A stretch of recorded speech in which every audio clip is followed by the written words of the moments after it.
आज का हमारा टॉपिक है +2 क्लास की poem an elementary school classroom in a slum. Stephen Spender की लिखी हुई पोइम है ये, an elementary school classroom in a slum. Slum यानी कि डर्टी एरिया, ठीक है। जिसका थीम है social justice for children living in slum areas. Theme क्या होता है? थीम के बारे में सबसे पहले वेब ऑफ लाइफ होता है ये, around which whole of the story revolves. एक ऐसा वेब, जिंदगी का जाल जिसके चारों तरफ स्टोरी घूमती है। हमारी स्टोरी सोशल जस्टिस के लिए घूमती है, उन बच्चों के लिए सोशल जस्टिस जो स्लम एरियाज में रह रहे हैं, गंदी बस्तियों में रह रहे हैं। उनको दूसरे बच्चों के बराबर अपॉर्चुनिटीज क्यों नहीं मिलती, ये हमारा आज का थीम है। An elementary school classroom in a slum is a hard touching, heart को टच करने वाली। यहाँ पे हम हार्ड रेंडरिंग भी कर सकते हैं, हार्ड रेंडरिंग जो हार्ट को टच करे। वो पोइम स्टीफन स्पेंडर के द्वारा लिखी गई है। इस पोइम में पोइट बताता है मिजरेबल दयनीय कंडीशन किसकी? स्लम स्कूल चिल्ड्रंस की। जो स्लम में स्कूल चिल्ड्रंस होते हैं उनके हेयर्स को कंपेयर किया गया रूटलेस वीड से। किससे? रूटलेस वीड से। एक ऐसी खरपतवार जो लगातार बढ़ती रहती है और वो जिसकी कोई रूट नहीं होती, ठीक है, दूसरे पौधों को दबा लेती है। मतलब उनके हेयर इस तरह से हैं जैसे रूटलेस वीड हो। The poet says that the children in slum schools are poor and weak. जो ये स्लम के स्कूल्स में जो बच्चे होते हैं वो पुअर होते हैं और वीक होते हैं। इनके फेसेस पेल एंड फेडेड, मुरझाए हुए और पीले पड़ चुके होते हैं। They have no happiness in their life. उनकी जिंदगी में कोई भी खुशी नहीं होती। फेसेस पेल क्यों हो जाते हैं? मैल न्यूट्रिशन की वजह से, मतलब उनको न्यूट्रिशन नहीं मिल पाता। फेडेड मुरझा चुके होते हैं, उनकी जिंदगी में कोई भी खुशी नहीं होती। Poet tells us about the school, उस स्कूल के बारे में बता रहा है whose walls are of the sour cream color where these children read, जहाँ पे ये बच्चे पढ़ते हैं उसकी दीवारें कैसी है? मतलब फेड हो चुकी है। एक तो व्हाइट कलर करने के बाद वो क्रीम कलर की हो गई है अब, किसकी वजह से? काफी सालों से पेंट नहीं हुआ, व्हाइट वॉशिंग नहीं हुई, तो इसलिए सोर क्रीम कलर की हो गई है। This school has got some pictures in donation. ये पिक्चर्स कौन कौन सी हैं? जो दीवार पे which are hanging on wall, जो दीवार पे लटक रही हैं, जिसमें से एक पिक्चर है शेक्सपियर की, दूसरी पिक्चर है एक डेवन सीन की, मतलब गोधुली के समय की। There are various beautiful pictures in the classroom. There are various की जगह हम यहाँ पे डिफरेंट भी लिख सकते हैं, ठीक है। वेरियस यानी कि अलग अलग beautiful pictures in the classroom. It has pictures of big cities, बड़े शहरों की पिक्चर्स है, बड़ी बिल्डिंग्स की हैं, और ग्रेट पोएट शेक्सपियर की यहाँ पे पिक्चर दिखाई गई हैं। They have to live in dirty conditions. Dirty conditions में किसको रहना पड़ता है? इन स्लम चिल्ड्रंस को। डर्टी कंडीशंस जहाँ पे इनके लिए कोई भी सुविधाएं नहीं होती। Where they have no opportunity to get success, जहां पे इनके पास कोई अपॉर्चुनिटी नहीं होती कि ये सक्सेस प्राप्त कर सके।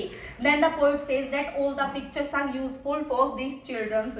ये जो पिक्चर्स जो लटक रही हैं स्कूल की दीवारों पे, ये सारी यूजलेस हैं, ठीक है। The pictures which are hanging on the walls of the school are useless for these childrens. Useless क्यों है? देखो शेक्सपियर की पोएम्स से उनको क्या लेना, शेक्सपियर की राइटिंग से उन बच्चों को क्या लेना, क्योंकि शेक्सपियर तो किंग्स और उनके किंगडम्स के बारे में लिखता है। इन स्लम एरिया के बच्चों के बारे में उसने कभी नहीं लिखा। क्या ये बच्चे उन किंग्स और किंगडम्स की पोएम को समझ पाएंगे? नहीं, बिल्कुल भी नहीं। उसके बाद Stephen Spender wants social justice for these childrens. The poet says that no one is ready to improve the condition of slum. तो मतलब कोई भी इंसान ऐसा नहीं है जो इन स्लम की कंडीशन को चेंज कर सके, इंप्रूव कर सके। द इंस्पेक्टर्स आते हैं, ऑफिसर्स आते हैं, गवर्नर्स आते हैं स्कूल को विजिट करने के लिए।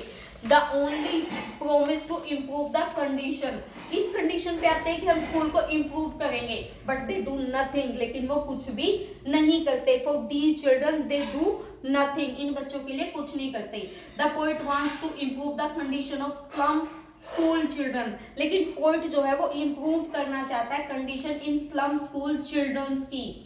ठीक है, यहाँ पे पोइट ने पिक्चर्स के बारे में बताया कि एक मैप भी है जो स्कूल की दीवार के ऊपर बना हुआ है। A map was also on the wall but this map does not explain their world, लेकिन इन बच्चों के बारे में, इनके वर्ल्ड के बारे में वो मैप कुछ भी एक्सप्लेन नहीं करता, there areas.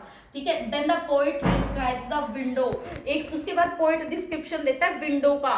Out of this window, इस विंडो के बाहर सिर्फ धुआं है, there is only fog and dirt, dirt मतलब सिर्फ और सिर्फ फॉग धुआं है, और दूसरी चीज क्या है, डर्ट। उसके बाद पोइट 3 बच्चों का डिस्क्रिप्शन देता है। पहला डिस्क्रिप्शन है एक लड़की का, the first description is of a girl, जिस एक लड़की के बारे में बता रहा है जिसकी लाइफ कैसी है, full of dirt, whose life is full of dirt.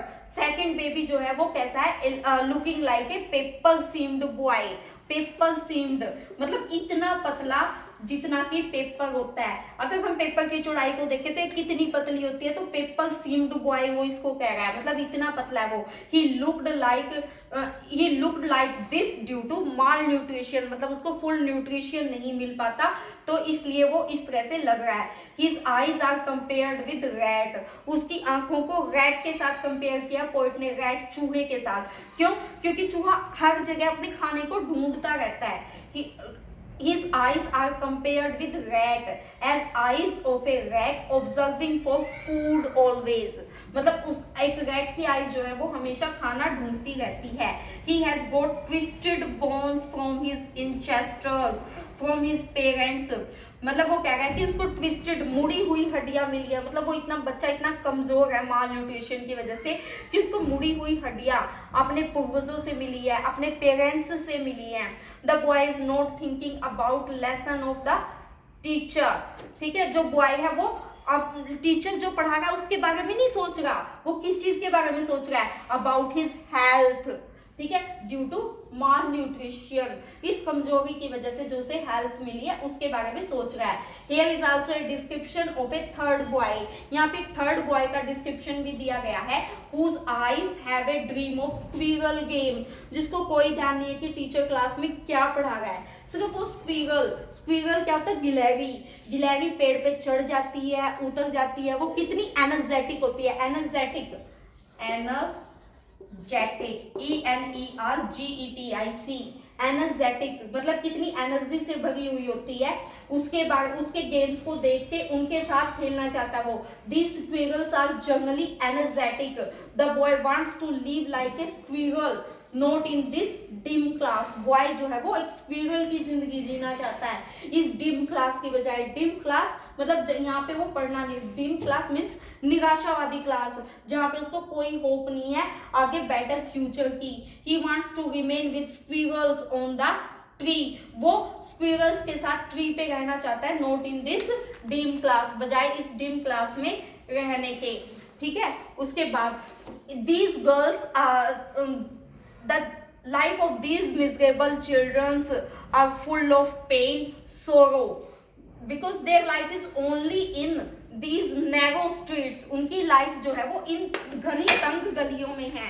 narrow means संकीर्ण तंग गलियां, संकीर्ण तंग गलियां, where no one wants to go, जहाँ पे कोई नहीं जाना चाहता, ठीक है। उनका स्काई भी फुल किस चीज से भरा हुआ है, होपलेसनेस, जहाँ पे कोई भी उम्मीद नहीं है, होपलेसनेस, जहाँ पे लेस होप बिल्कुल खत्म हो चुकी है।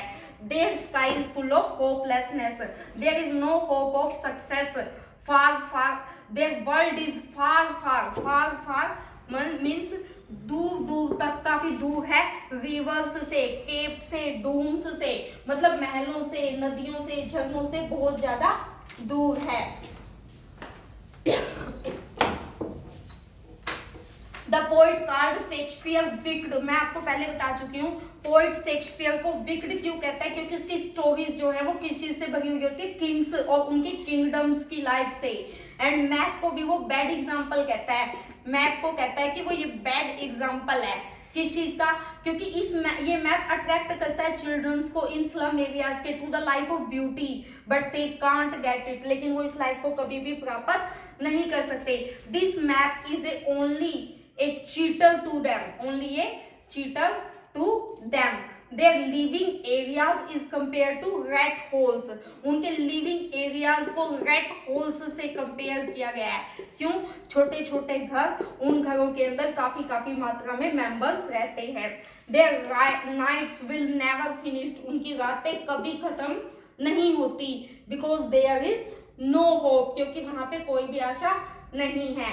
In their living areas, उनके रहने के स्थान पे these children are so thin that it seems that they are wearing skin, उनका ऐसा लग रहा है कि उन्होंने कपड़े नहीं पहने हुए, उन्होंने स्किन पहन रखी है, हड्डियों के ऊपर, हड्डियों को साफ देखा जा सकता है। Out of this skin bones can seen, out of this skin bones can seen, ठीक है, bones and nerves can seen easily. उसके बाद they can not purchase good specs, वो गुड स्पेक्स कभी नहीं खरीद सकते, अच्छे नाइस कंडीशन के स्पेक्स कभी नहीं खरीद सकते। But if they have low vision, अगर उनकी आंखें कमजोर भी होती है तो दे वो स्पेक्स ऑफ स्टील के स्पेक्स पहनते हैं, वो जो हैवी होते हैं। whose glass are mended like a broken glass, गिलास टूटने के बाद वो ऐसे शीशा टूट जाता है, वैसे उनके स्पेक्स टूटे हुए हैं, लेकिन वो उन्हीं से काम चला रहे हैं। Then the poet says that this world has civilized, मतलब जो पिक्चर्स क्लास में लगी हुई है उनका वर्ल्ड जो है वो फुल कैसा है, सिविलाइज्ड होम से भरा हुआ है। पोएट कहता है कि the world is full of civilized homes, the world is full of civilized homes, and the poet wants that slum areas should be shown on the map, slum areas को भी map पे दिखाया जाना चाहिए। and to show these slum areas on the map is a blot itself, blot means एक धब्बा है।